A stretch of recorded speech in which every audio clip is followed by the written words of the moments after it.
Esta fue la película que cambió todo para Batman, quien pasó de ser un héroe absurdamente cómico a convertirse en el héroe oscuro y atormentado, que además es un éxito en taquilla. Tanto así que lo han traído de regreso para la cinta de The Flash, que se estrena muy pronto. Esa película parece ser que continuará con el legado de al menos las dos películas de Keaton y Burton, que fueron Batman y Batman Regresa. Así que para estar bien listos para el estreno de The Flash, vamos a analizar estas dos películas para descubrir todos sus secretos, referencias y detalles que tal vez te perdiste. Empezando con Batman de 1989. ¿Listos? Comenzamos. Abrimos con Ciudad Gótica, que según Anton Furst, el diseñador de producción de la película, aunque esta ciudad se inspira en Nueva York, tiene una mezcla de distintos estilos de arquitectura, y la idea es que parezca como si el infierno se apoderara de la ciudad y se fuera esparciendo sobre ella. Todo en esta ciudad gótica debe lucir peligroso, desde las estatuas acechándote en los edificios, hasta el humo que constantemente sale de las chimeneas y coladeras, como si toda esta ciudad estuviera bajo presión y en cualquier momento fuera a explotar. Ahí vemos el Teatro Monarch, donde los padres de Bruce mueren, y el nombre de este lugar viene de los cómics, ya que así se llamaba la compañía de cartas que robó el Joker en sus orígenes como Red Hood antes de lanzarse a los químicos. En el lugar hay un póster de una película llamada Footlight Frenzy, que muestra una imagen de una mujer muy parecida a los diseños del Guasón de principios de los 70s. Y aunque existe una película y una obra de teatro con el nombre de Footlight Frenzy, este póster no es de esa película. Este es un diseño original creado para Batman. Aquí vemos una familia que explora la ciudad y a través de ellos conocemos lo hostil que es Ciudad Gótica. Hay vagabundos ocupando monumentos históricos, la gente no respeta a otros y les quita su taxi, hay prostitutas en espacios concurridos intentando seducir a niños y lo peor, hay ladrones violentos. Al principio parecería que estos son los Wayne a punto de ser asesinados, pero entonces vemos que Batman los observa desde las alturas. Pero noten que la imagen de Batman y su sombra no son reales, fueron animadas. Esta toma de la ciudad es un modelo a escala, y sobre la película dibujaron la imagen de Batman. Esto se nota un poco mejor en los movimientos lentos de la sombra. Los ladrones reparten el botín en la azotea y vemos llegar a Batman extendiendo su capa como si fuera un murciélago, muy al estilo de las interpretaciones de Drácula de Bela Lugosi, porque la idea es que es una figura misteriosa que infunda terror, y de hecho los ladrones lo comparan con un vampiro, cuando dicen que un criminal que se topó con Batman cayó de un edificio sin una gota de sangre en su cuerpo. Y aquí es donde Keaton dice su icónica frase de "Soy Batman". I'm Batman.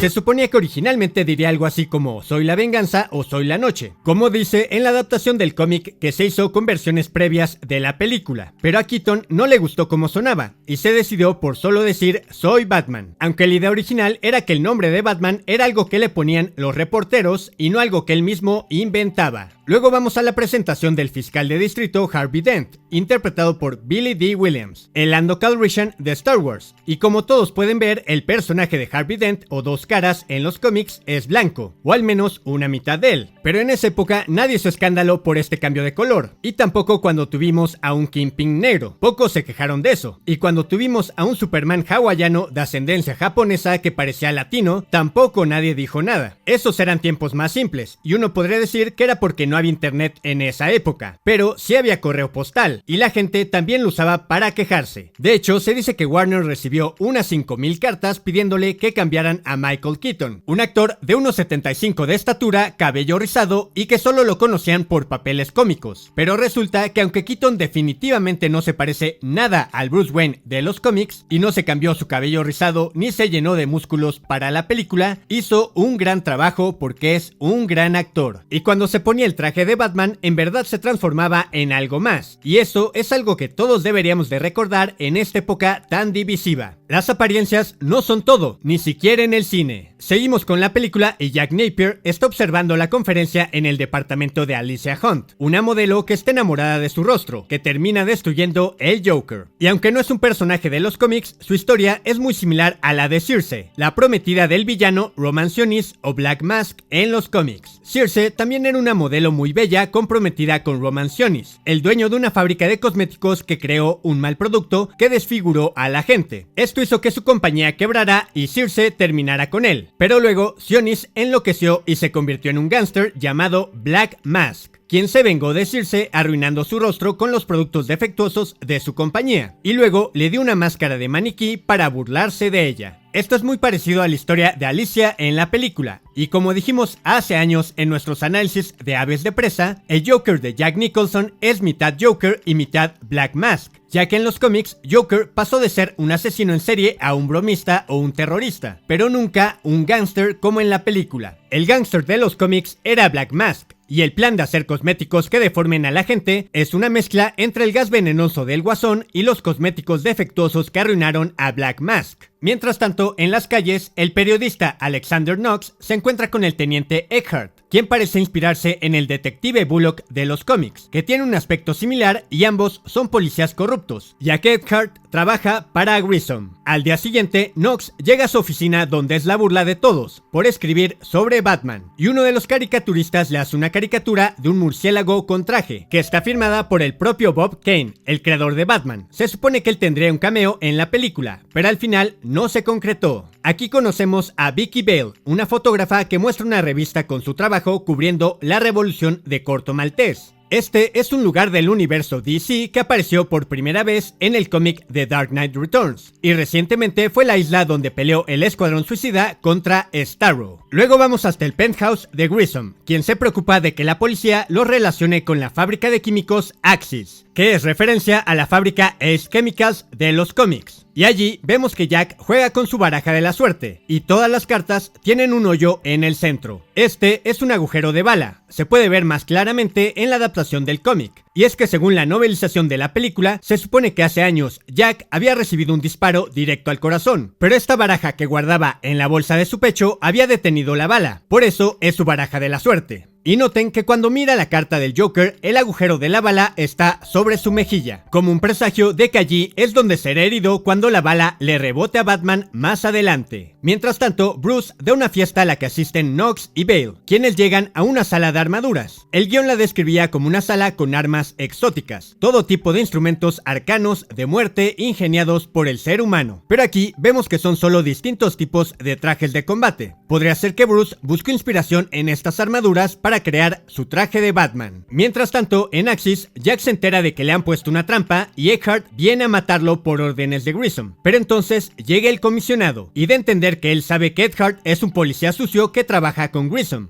Yo soy el jefe aquí, no Carl Grissom.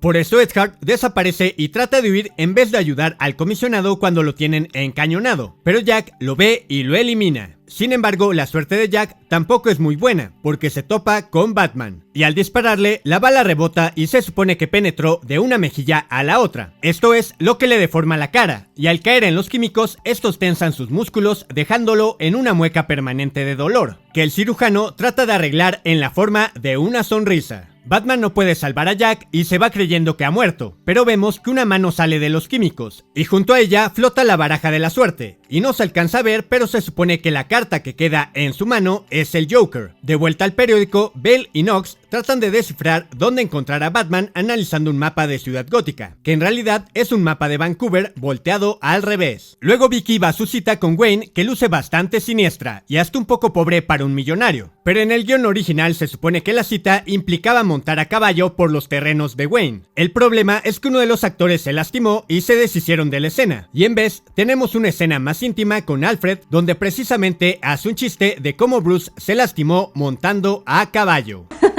Fue la primera y última vez que le di lecciones de equitación.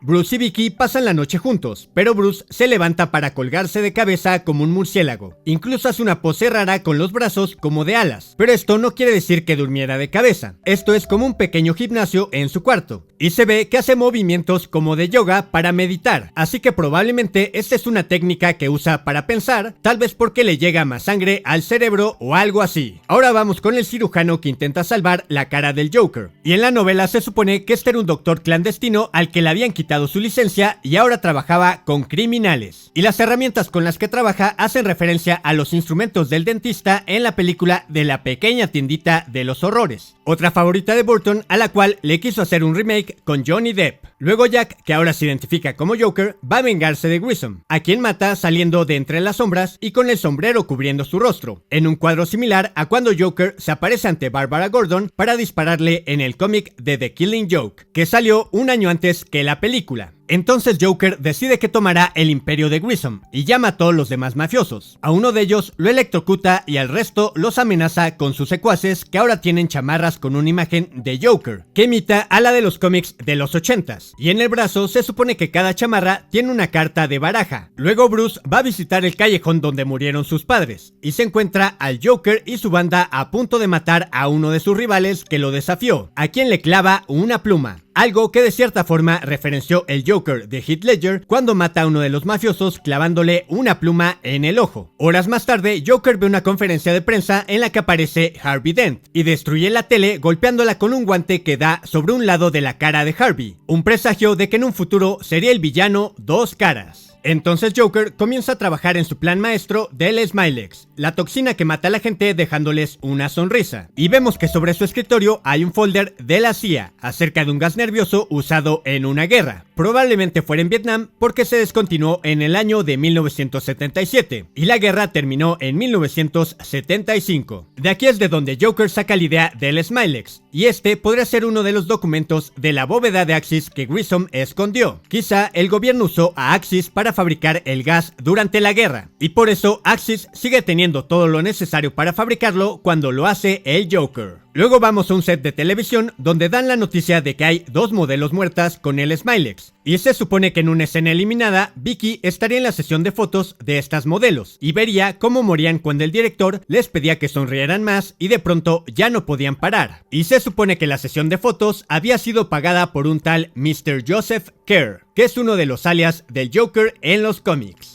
En el noticiario también hablan de 3 muertes en un salón de belleza, sugiriéndonos que murieron por el Smilex, que se formaba al combinar productos como shampoo o maquillaje. Y entonces la presentadora tiene un ataque de risa que la mata. Y es que justo antes de que comenzaran a grabar, vimos que le aplicaron maquillaje. Ahí fue cuando se combinó el Smilex que la mató. Por eso es que en las siguientes apariciones de los presentadores vemos que ya no llevan maquillaje y están desarreglados, ya que temen que el maquillaje tenga la toxina. Entonces vemos el siniestro comercial del Joker y luego aparece un periódico girando con la noticia de la toxina del Joker. Y esto es referencia a los cambios de escena en la serie de Batman del 66, que mostraban el logo de Batman girando en cada transición. Ahora vamos con Joker, quien se prepara para su cita con Bale, y vemos que Alicia lleva una máscara cubriendo su rostro, que es referencia a la que usa la protagonista de la cinta francesa de horror de Eyes Without a Face. Luego vamos hasta el Museo Fuggelheim, que es parodia del Museo Guggenheim de Nueva York, donde Vicky espera a Bruce cuando Joker invade el lugar matando a todos y comienza a destruir las pinturas. Y esto es referencia a un episodio de la serie de los 60s, en el que el Guasón comienza a destruir las pinturas de una galería de arte. Pero la única pintura que perdona es esta titulada Figura con carne del artista Francis Bacon, aunque en el guión original era la pintura del Grito de Edvard Munch, pero esta me parece aún más oscura y siniestra. Vicky le pregunta a Joker qué es lo que quiere, y él le dice que quiere su cara en los billetes de $1. Y es que originalmente se supone que cuando el Guasón lanzaba billetes durante el desfile, estos eran falsos y tenían su cara como vemos en el cómic de la película. Entonces Vicky, temiendo que el Joker la desfigure como Alicia, le lanza agua, y este comienza a gritar como si se derritiera, parodiando a la bruja del Mago de Oz que sí se derretía con el agua. Aquí es cuando aparece Batman salvando a Vicky y llevándola hasta su Batimóvil, cuyo diseño se inspira en el Thor's 2, un automóvil del Reino Unido que batió el récord de velocidad sobre tierra en el año de 1983, y cuando se filmó la película seguía siendo el vehículo más rápido sobre la tierra hasta que fue superado en 1997. El Batimóvil huye por las calles, pero Batman y Vicky deben bajarse y activan el sistema de armadura del auto, que también es un efecto realizado con animación, pero esto no es 2D, sino animación stop motion, otra técnica que Burton domina a la perfección. Batman se enfrenta a los secuaces del Guasón y uno de ellos se luce con sus espadas, similar a como hacen en la película de Indiana Jones, pero le dan un giro porque Batman no toma la salida fácil de usar una pistola como hizo Indiana Jones, sino que lo enfrenta cuerpo a cuerpo y lo vence fácilmente. Entonces lleva a Vicky a la Baticueva, donde le da su investigación sobre el Smilex, pero le quita las fotos que tomó de él. Y al día siguiente, Vicky logra que Knox publique la información para salvar a la ciudad. Y hemos revisado todos los periódicos que aparecen en esta película, ya que casi siempre en otras películas suelen tener detalles escondidos, pero aquí no. De hecho, todos los periódicos tienen las mismas noticias de un periódico del año 1947 y solo cambian el encabezado del titular. Más tarde, Bruce decide que le revelará todo a Vicky, pero cuando está allí, llega el Joker, y aquí es donde le dice su frase de bailar con el diablo bajo la luz de la luna, lo cual aturde a Bruce porque le trae recuerdos de su infancia, y Joker le dispara. En esta escena, Joker deja a Vicky, pero en una primera versión del guión, todo era muy diferente. En esta escena, vemos que Joker se lleva a Vicky y Bruce lo persigue en un caballo. Por eso era importante la escena en la que lo veíamos montar a caballo en su cita con Vicky Vale al principio. Luego, Alfred lo alcanzaría en un auto y le daba un traje de Batman. Y Joker llegaría hasta el escenario del festejo de la ciudad, donde los trapecistas llamados Flying Graysons ensayaban para su acto del día siguiente. Joker activaba unos fuegos artificiales que quemaban el escenario y mataban a los trapecistas, y solo sobrevivía su hijo llamado Dick Grayson, quien perseguía al Joker tratando de vengar a sus padres, pero Batman lo detenía evitando que lo mataran, y Joker se escapaba revelándole a Batman que sabía quién era y que él había sido quien había matado a sus padres.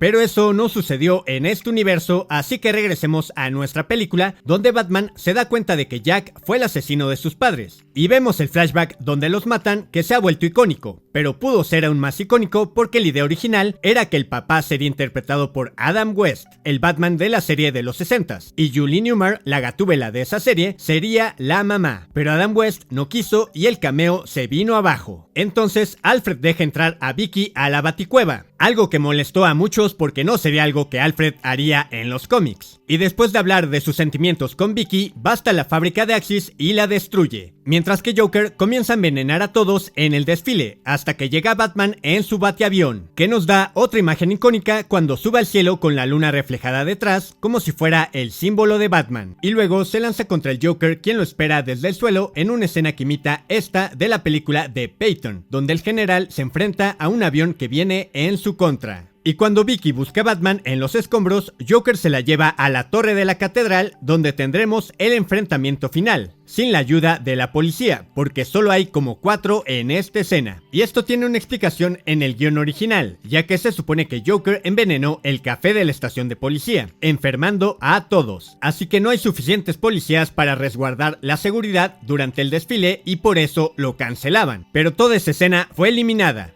Entonces, Batman derrota a los secuaces del Joker, a quien encuentra bailando bajo la luz de la luna, como la frase que le encantaba usar a Jack. Y aquí, Batman finalmente le revela que él mató a sus padres. Jack lo creó a él y luego Batman creó al Joker, quien termina tirando a Vicky y a Batman de la catedral y se quedan colgados. Pero cuando Joker intenta escapar, lo ata a una gárgola y el peso lo termina jalando al abismo. Y en el suelo, Gordon todavía escucha su macabra risa como si tuviera la última carcajada. Pero esta viene de una bolsa. Nunca nos muestran qué es, pero se supone que es una caja de risa, que son pequeñas grabadoras de juguete que venían en una bolsa y se vendían en esa época.